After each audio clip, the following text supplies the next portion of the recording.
Prologue. Today's earnings, 800 silver, I guess it's a decent amount considering the area, murmured a young man while yawning in the forest on the outskirts of town. In the young man's hand was a large bag bulging with gold nuggets. It was the result of his continuous efforts to defeat monsters in the forest without even taking a break for a meal until dusk. Nevertheless, I'm tired, he said, but a smile appeared on his face as he imagined how to use the money he had acquired. Maybe I should hire a personal maid with the money I've saved, or perhaps start a casino and become an entertainer? The young man pondered the unimaginable ways to spend his wealth, far beyond the reach of an ordinary life in this world. His name was Hiroji Kagami. He was not born into a prestigious noble family but was an ordinary young man from a typical village. His parents had passed away when he was young, but they were just an ordinary couple running a clothing store. In Hiroji's hands, he held 800 silver coins.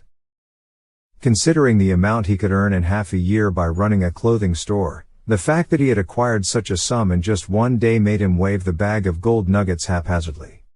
However, in the context of Hiroji's entire fortune, 800 silver coins were not a significant amount. When all his deposited money was combined, Hiroji's total assets exceeded 5,480 gold coins. In a world where the average amount of money a person would use in their lifetime was considered to be around 50 gold coins, Hiroji possessed a considerable fortune.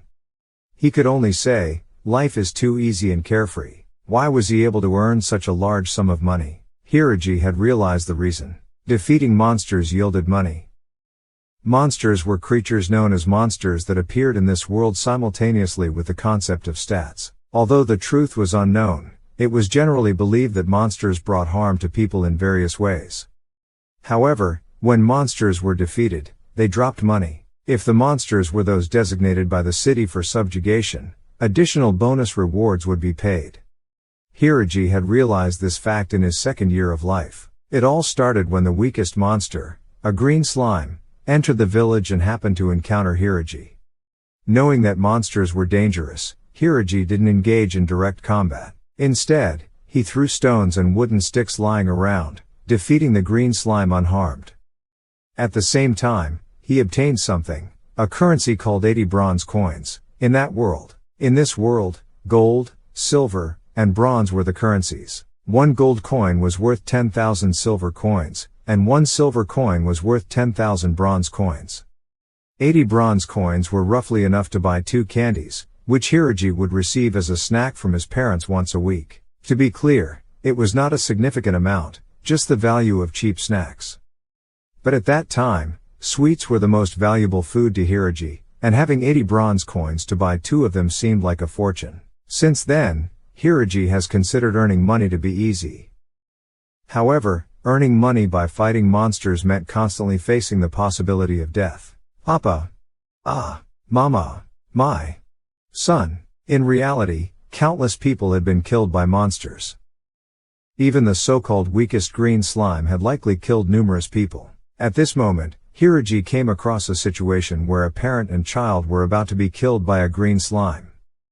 Although Hiroji initially defeated the green slime by throwing objects, he would have been killed if he had fought it barehanded. Even though it was considered the weakest, for someone inexperienced in combat, a monster was a dangerous entity with a high probability of death. Green slimes were poisonous. Even if someone received a small injury in close combat, it would be enough for a weak individual to lose their life. What if several of them attacked? They would become a significant threat.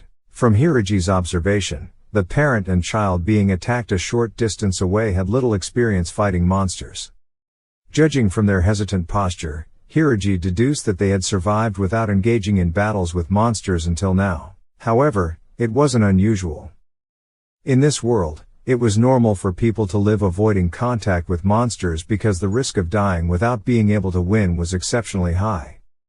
Even as Hiroji watched, the parent and child would likely be killed by the green slime's assault. The impact was as if they had been struck by an iron ball, followed by the double combo of poison, sealing their certain death. However, this was assuming a scenario where their level was 1. Level, LV, in this world represented the degree of a person's growth, determined and expressed numerically by the gods. Corresponding to that value, Individuals were granted not only physical abilities but also convenient skills and magic according to the role and living environment bestowed by the gods.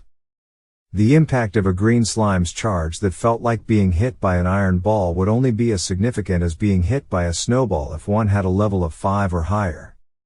However, Hiroji quickly gave up the possibility that the parent and child had reached such a level, the reason being that the status window displayed around the parent and child showed their role as villagers. There were 8 roles known as capable roles: warrior, martial artist, priest, mage, thief, merchant, hunter, and sorcerer. There were 3 special roles known as those with divine revelation: royalty, hero, and sage. And the most numerous, those without power who contributed to agriculture, inns, and developing towns. The weakest role, villagers. For villagers, who lacked fighting abilities, taking up the profession of monster extermination was equivalent to suicide. That's because villagers were weak. Even if their level increased, significant growth could not be expected. In other words, few villagers engaged in suicidal acts like gaining actual combat experience against monsters. Generally, their levels would be between 1 and 4. Some might seek the assistance of stronger individuals to raise their levels, but even then, level 10 would be the peak.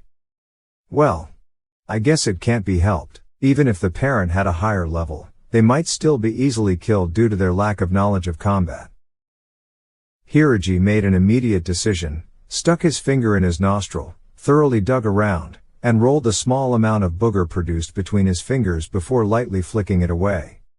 Suddenly, the green slime was crushed. Unable to do anything other than stare dumbfoundedly, the parent and child watched as the green slime turned into fragments and the 80 bronze coins that were dropped by defeating it rolled on the ground.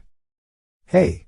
Are you okay? You're fine, right? Alright, you're fine." With those words, Hiroji, a young man who appeared average and unimpressive, scratching his short black hair absent-mindedly, not particularly handsome or ugly, exuding an atmosphere of utter ordinariness, and dubbed the villager, casually appeared before the parent and child. "Why you? Did you defeat it? How on earth did you do it?" "I just flicked a booger at it." As Hiroji said something incomprehensible, he picked up the 80 bronze coins lying on the ground, causing the parent and child to witness his actions while beads of sweat formed on their foreheads, both mentally uttering the same words, "Huh? A booger?" Was it because the power to flick boogers was exceptionally strong? Or perhaps boogers themselves were terrifying in some way? Due to the shock of witnessing such an absurd scene, the parent and child engaged in thoughts that didn't really matter. "Hey kid, take this," Hiroji said, tossing the 80 bronze coins he had picked up to the young boy. "You can get 80 bronze coins just by defeating a green slime. Isn't that amazing?" "Well, no, I don't really think so." "Well, I guess that's normal," Hiroji replied, disappointedly conveying only that, before turning on his heel and walking toward the town. "Huh?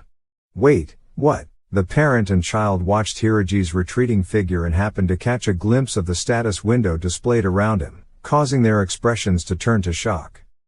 The information displayed in the status window could be freely set by individuals. Generally, many people kept their parameter values hidden. However, Hiroji happened to display 2 pieces of information: his assigned role and his level, on his status window. "Ah!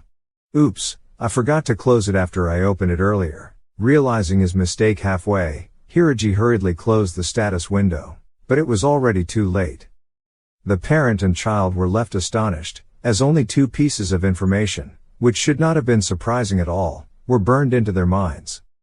What was written there was, Hiroji Kagami role, villager LV, 999.